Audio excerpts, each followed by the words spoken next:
Salamat, Frank. So, ngayon ay dadako tayo sa panghuling tagapagsalita, si Raissa Robles.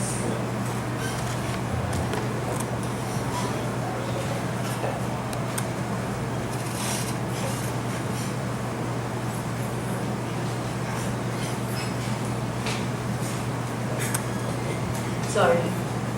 Good morning. Before I begin, let me tell you a personal story. This building, Faculty Center, once upon a time, was where I first met Rehimeng Marcos.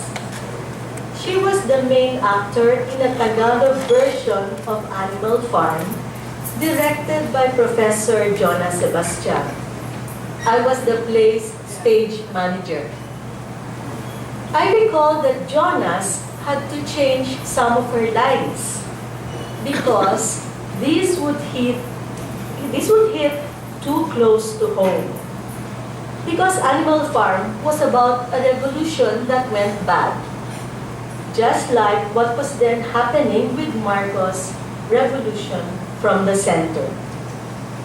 Well, Marcos was overthrown, and slowly succeeding governments turned into versions of Animal Farm. Today, the Marcoses are back and behaving as if the 1986 EDSA People Power Revolution never happened.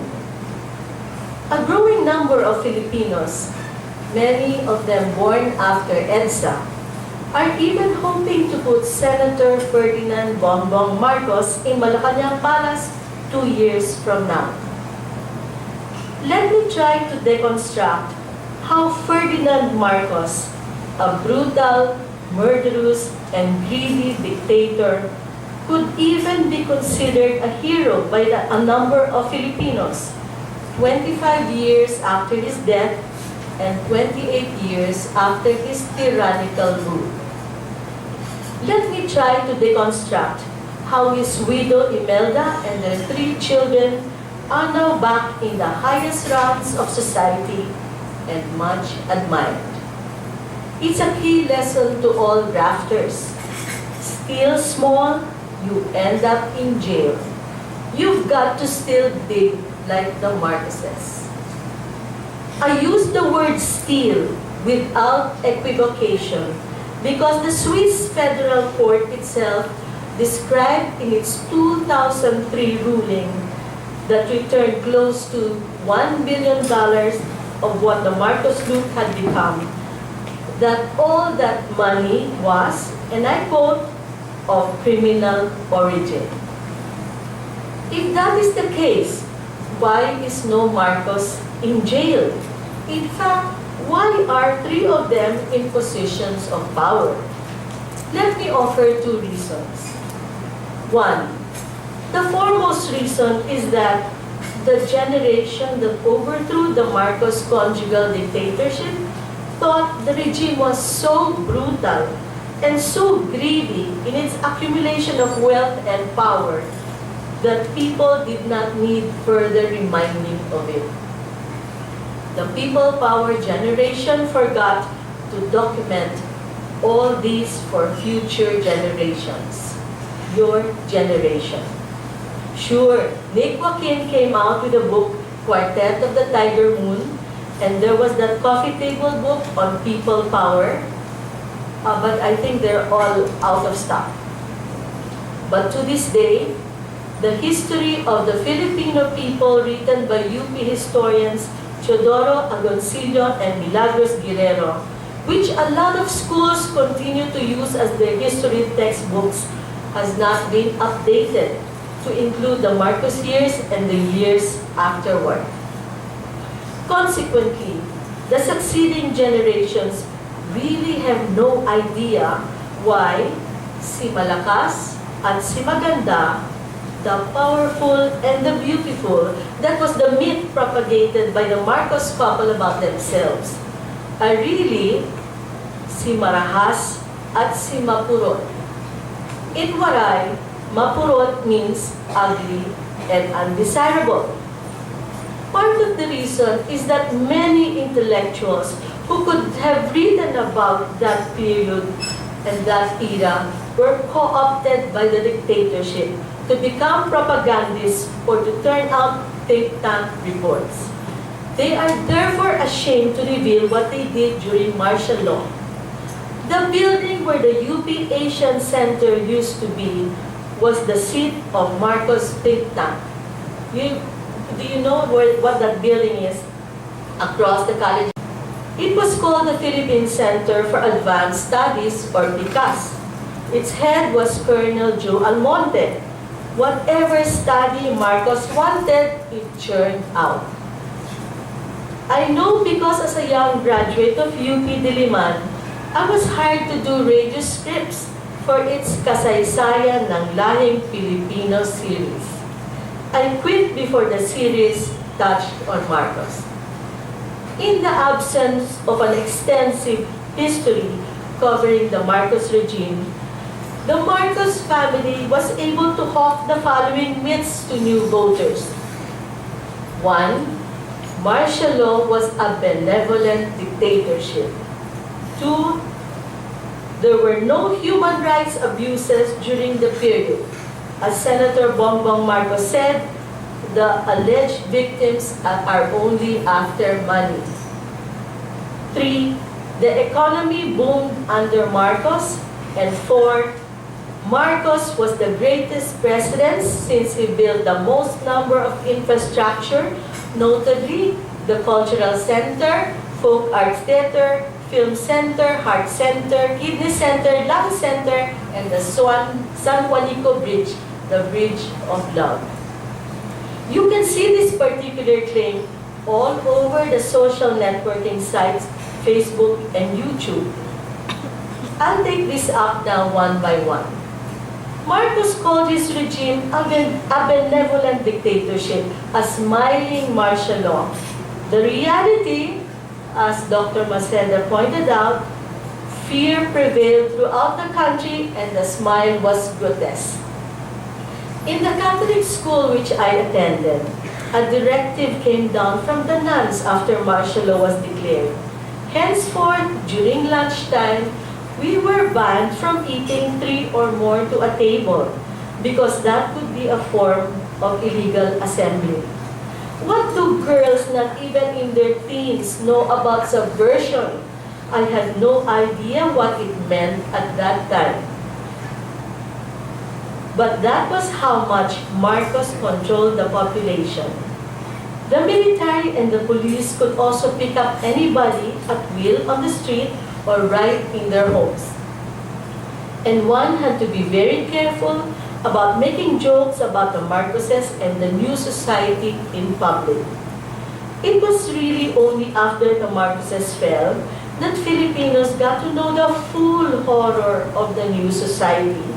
There were at least 10,000 human rights victims who were killed or were tortured and survived. Just to give a rough calculation of how bad the human rights situation was and the extent of dissent against this new society, for every month that Marcos held on as a dictator, while his wife, Human Settlements Minister Imelda Marcos, indulged in shopping sprees abroad, 700 human rights victims would be added to the roster. Or for each day he was in power as dictator, there were 23 new victims every day. For almost every hour of the 14 years he remained a dictator, nearly one citizen was killed or tortured. Think about that.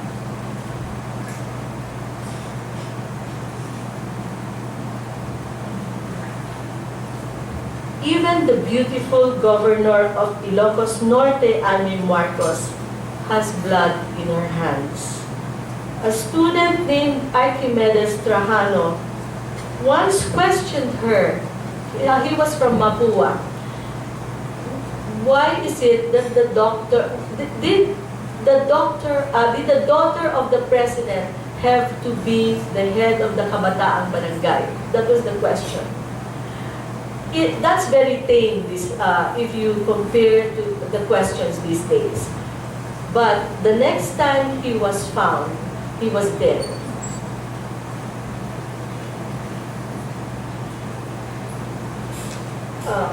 Although I was never an activist, I knew arrests were going on because my father, who was a UP professor, played a role in getting some of them out of jail. One was Jerry Balikan. I'm not sure if another was Herminio Sani Coloma. Another was someone who I believe would have made my father turn in his grave today. His name was Gary Olivar, President Gloria Arroyo's propagandist. You know, this is interesting. All three that my father helped get out of prison became presidential spokesmen. I don't know if that is good or that is bad. I can laugh about this now, but at that time, my father's actions had serious consequences for my family. The Bureau of Internal Revenue sadly told my father they could not believe he was that poor. If only the BIR had conducted a home visit, they would know. But it kept hounding him for high tax payments. In desperation, my mother turned to a neighbor employed at the BIR. He told her that the assessment for that year would be settled provided she paid something for the boys. Every time that happened, my mother had to take it out of her food budget.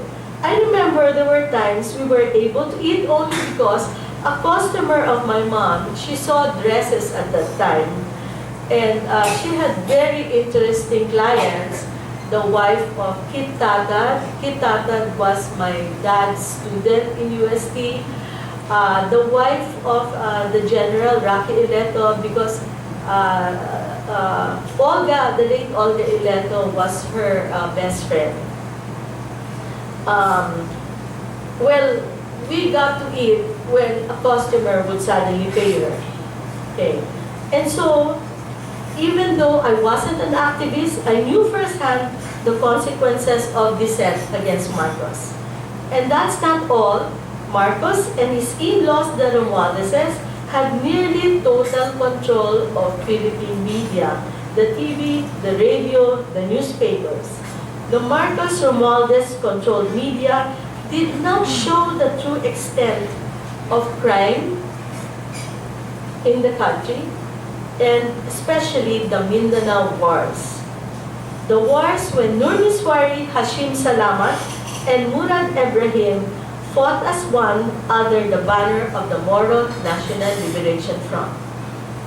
An estimated 60,000 to 80,000 civilians and rebels died in Mindanao between 1972 and 1976, and over 1 million residents fled.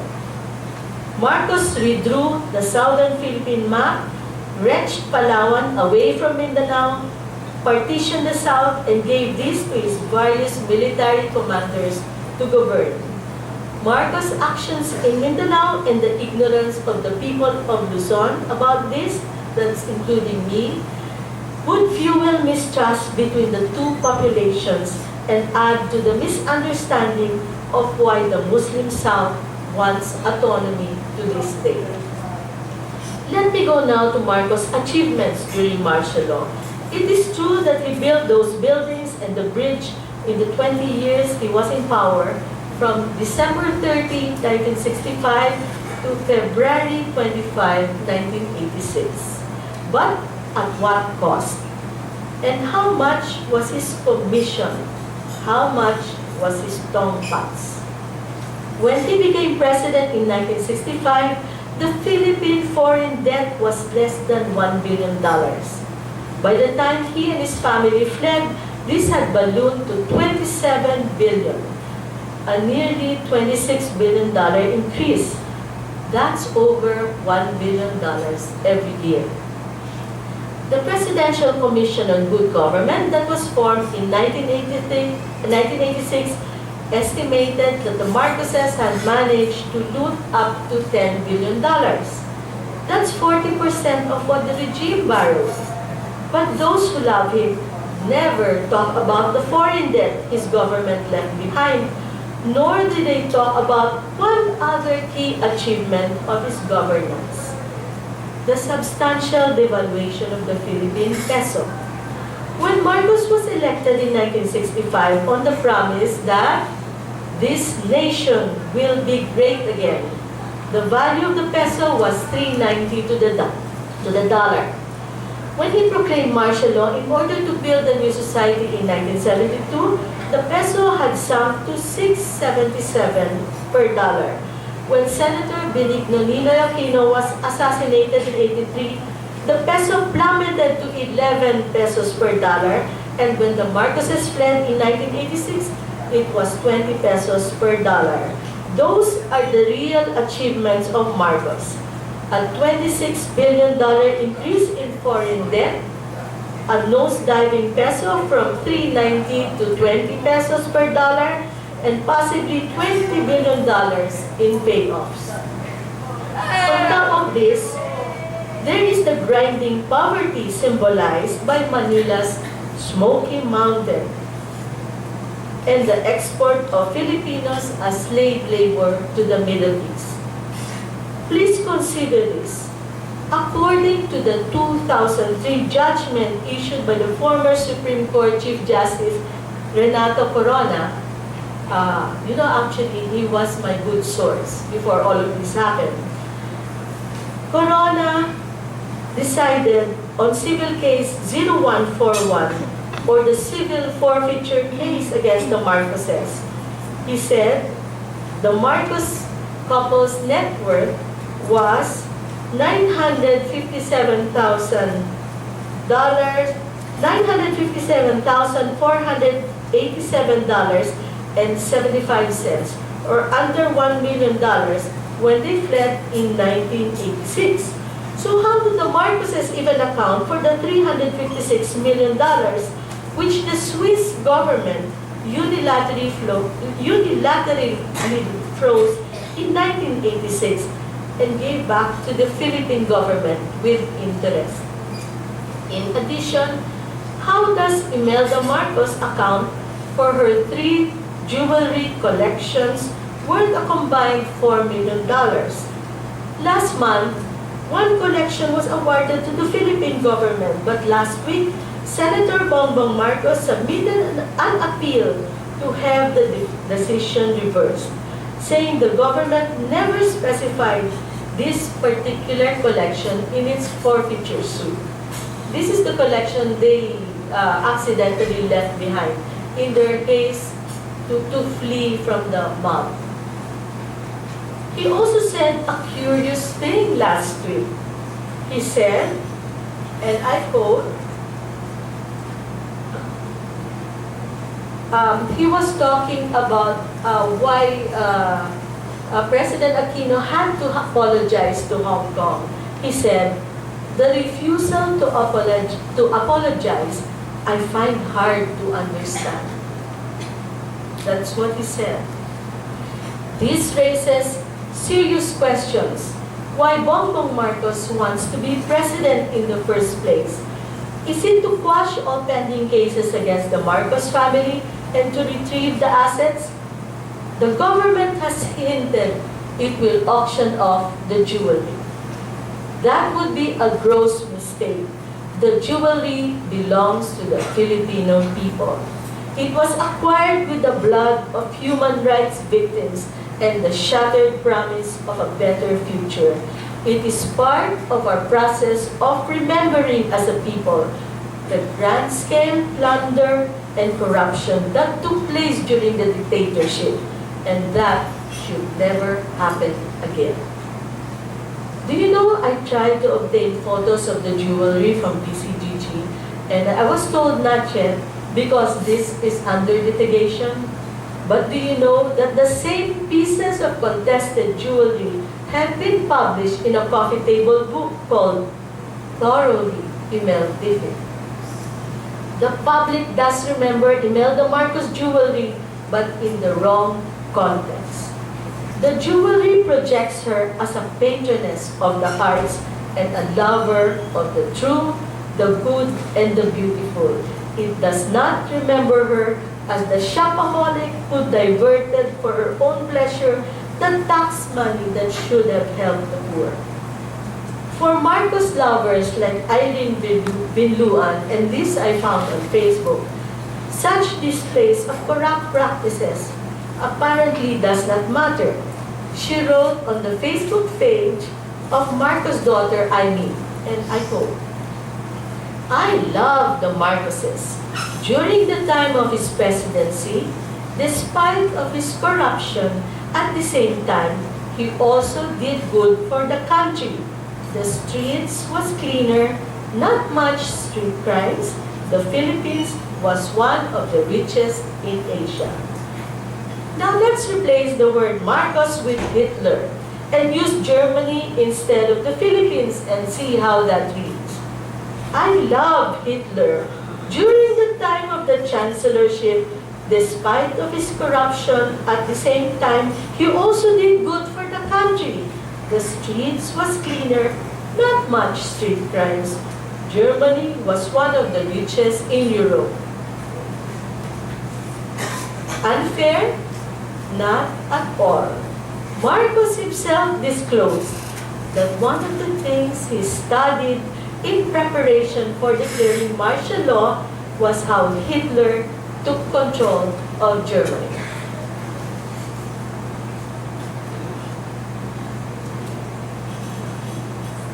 Another reason, the second reason why we have this serious memory gap about the Marcoses' evil deeds is that they and their supporters are exploiting certain cultural norms and Filipino values to help them propagate their own version of reality.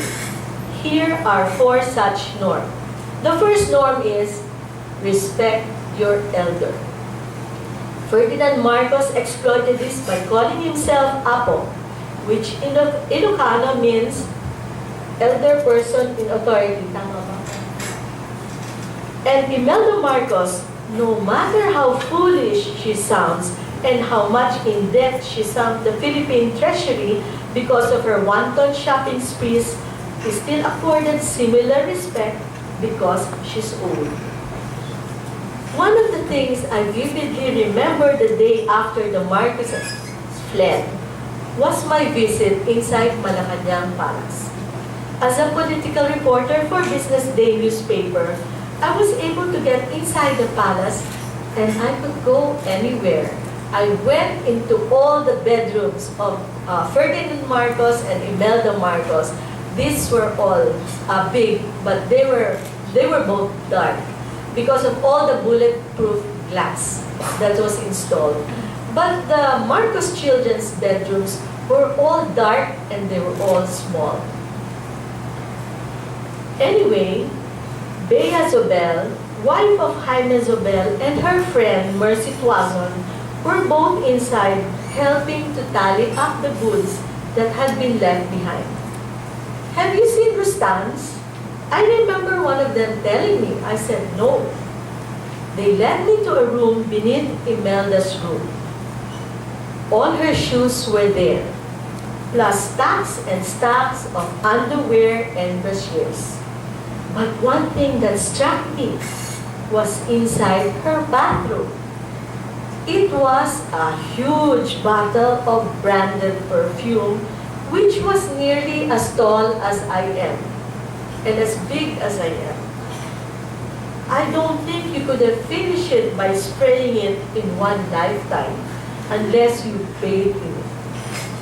I also remember that every room in the palace had a bunch of wilting flowers. Imelda Marcos spent a princely sum on imported flowers, according to PCGG findings. I also covered PCGG, and as disclosure, I was covering the Metro Manila Commission of Imelda Marcos. When Ferdinand Marcos died in 1989, his family and supporters exploited a second cultural norm. Do not speak ill of the dead. This one goes against the very writing of history. I understand that the history majors in UP is now an endangered species. But Dr. Ricardo Jose told me there are more people now studying history. But you know, this is crazy, this is sad, and this is pathetic. A nation cannot move forward without drawing lessons from its past. And I salute those who continue writing history despite financial challenges.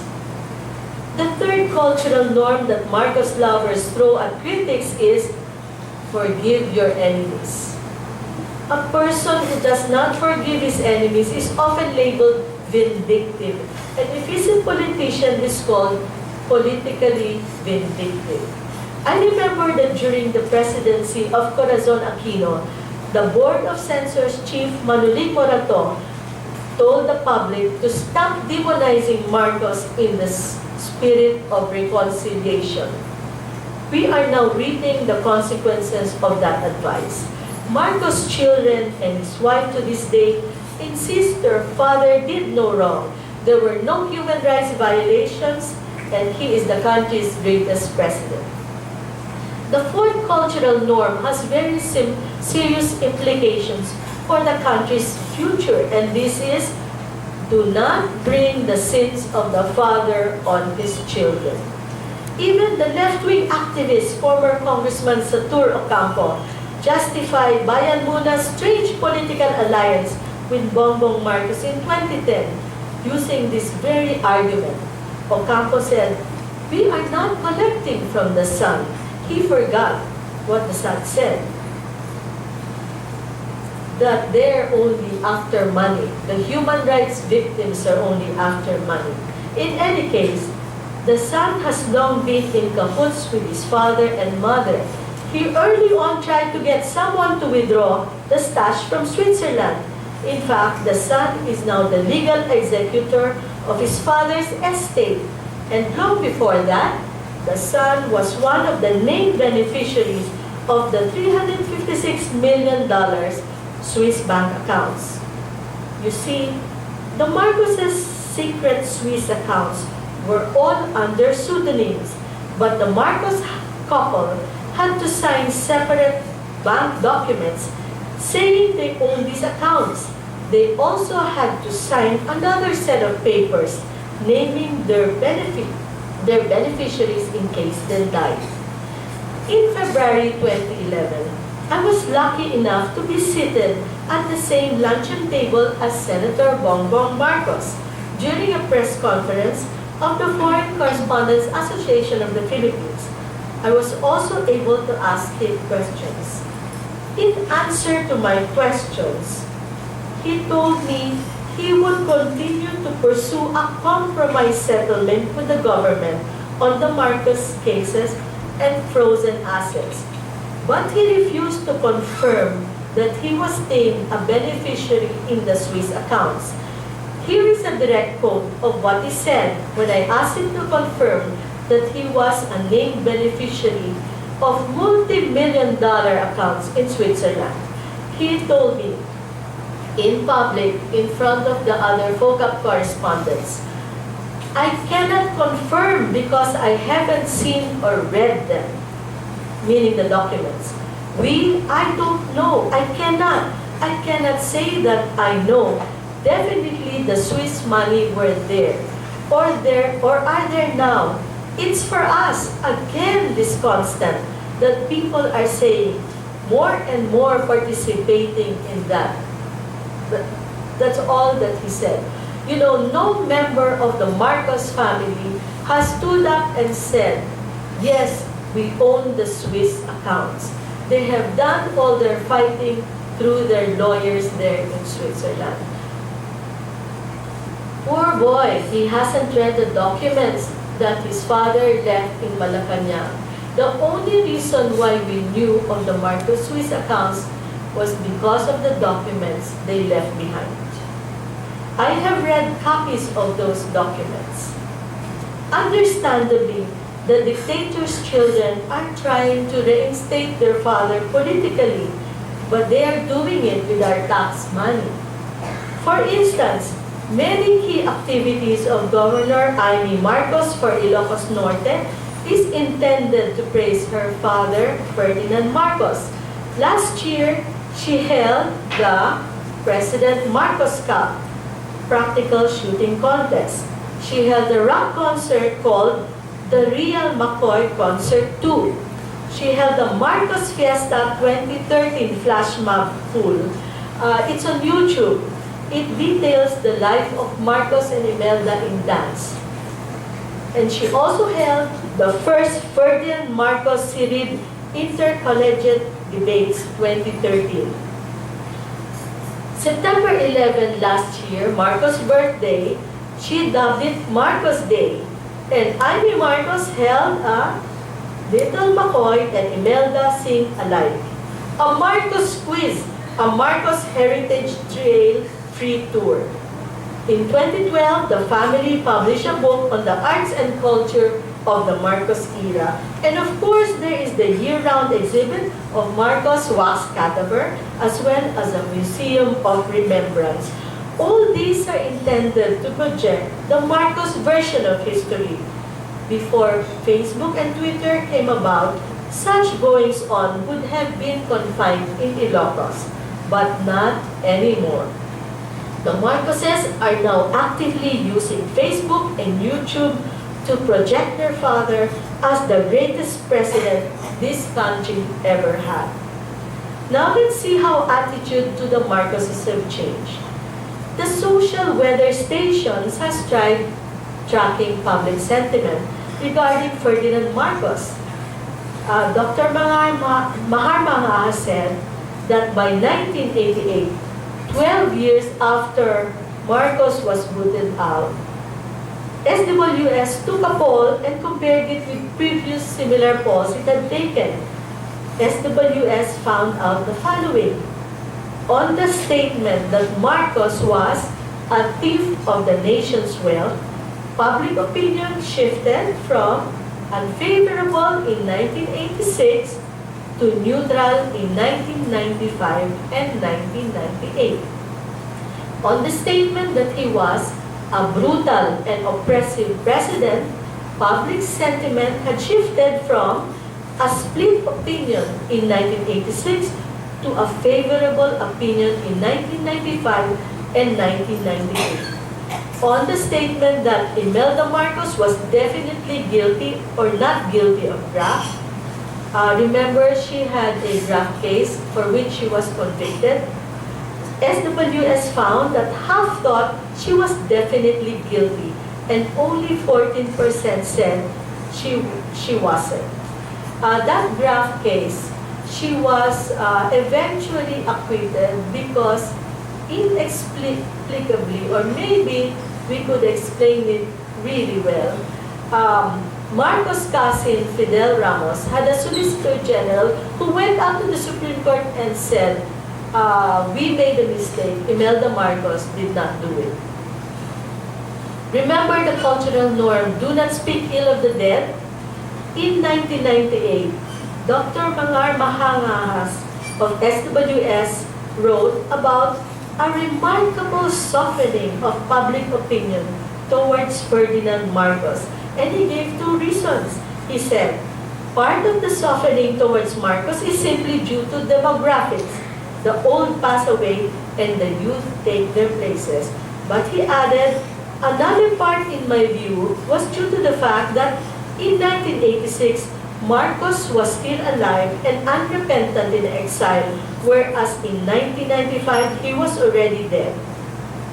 He added that the survey results were not about the character of Marcos, but about the character of the Filipino people. In other words, the survey revealed the Filipino people as the attitude of the Filipino people more than about Marcos. That not many of us would care to hold a grudge against someone long dead, not even someone like Ferdinand Marcos. Dr. Mangahas talked about holding a grudge against Marcos. But what about keeping a historical truth constant, making sure the truth survives generations? by 2011, Ferdinand Marcos had made a remarkable comeback in public consciousness when SWS asked respondents to identify their top 3 most identified Filipino heroes. Jose Rizal, Andres Bonifacio, and Ninoy Aquino topped the list in that order. However, Marcos made the list. He was cited by 5.1% of respondents. One could say that is the loyal Ilocano vote at work. However, he even bested Ramon Magsaysay and Lapu-Lapu.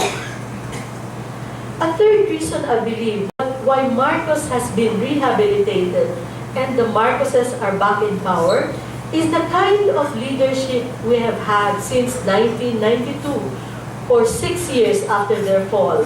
As soon as President Fidel Ramos warned the city Malacanang, plans were afoot to forge a compromise settlement with the Marcoses. By 1993, one was drawn up, and it went something like this. 75% of the Marcos loot would go to the government, but the Marcos family would keep 25% tax-free. All their cases would be dropped. And who's to say what the total loot really was? Just think, if the late attorney Frank Chavez had not petitioned the Supreme Court to stop this deal, the Marcoses would have walked off with billions of pesos. No sweat. President Joseph Estrada, who succeeded Marcos, tried to push the same deal. Fortunately, in December 1998, the Supreme Court threw out the deal and all future talks of compromise. Associate Justice Artemio Panganiban, who penned the decision, wrote then that the waiver of all claims against the Marcoses would be a virtual warrant for all public officials to amass public funds illegally, since there is an option to compromise their liabilities in exchange for only a portion of their ill-gotten wealth. That is the message of Marcos to all politicians, actually. If you must steal, steal big. What can we do as Filipinos? My husband, Alan Robles, who is also a journalist, has repeatedly pointed out to me that Berlin has a documentation center for Nazi crimes. We need to have the same that document what the Marcoses did, especially the actual records of torture. Amnesty International reports of that era and the first-person accounts from all sides, including those of the Marcoses, and I think your book should be in it, Mondo Marcos. My husband has compiled a short list of sources in his satirical website, hotmanila.ph, but he has been unable to work on it. Hot Manila is the oldest satirical site put up 14 years ago. It broke the story on the love bug virus. And it, come February and February of the People Power time and the birthday of Marcos in September and the declaration of martial law, hotmanila.ph becomes flooded with Marcos trolls. And they hurl all sorts of insults, and it's fun to read them. A Berliner told me last October that school children are told of Hitler's crimes. The Marcos crime should be written down as well in black and white in our history books and taught to our children. Besides writing such books, academics can compile online and offline a list of credible references about martial law, a historiography of martial law. And we need to engage the Marcos lovers online by vigorously challenging their delusions and their attempts to erase history. The Marcoses destroyed our country, and now they are covering up for their crime. Please please note that during martial law, a seminar like this would have been impossible. All of us would have been arrested within an hour. That we are speaking freely now is a testament to how far we have gone in our democracy. That we are still talking about the Marcoses' probable comeback to center stage shows how dangerously we are regressing and forgetting. In closing, I would like to show you 2 souvenirs of martial law to show you that it did happen. I am wearing what I would call my Maki watch. It's actually a watch of Ferdinand Marcos' face. It was given during his birthday in 1977, and a dear friend gave it to me. It shows the extravagance of the Marcos period. Now, I want to show you another one that my husband was able to get just before he went over the gate on the night the Marcoses fled. This is a piece of the barbed wire that he cut from around Malacanang Palace. This is an actual piece of that barbed wire. So, you have, you remember, what did I say? Malakas, at you have malakas, at maganda. In the public consciousness, we have to change that myth to marahas and mapurot. Mapurot meaning ugly and undesirable. That's all.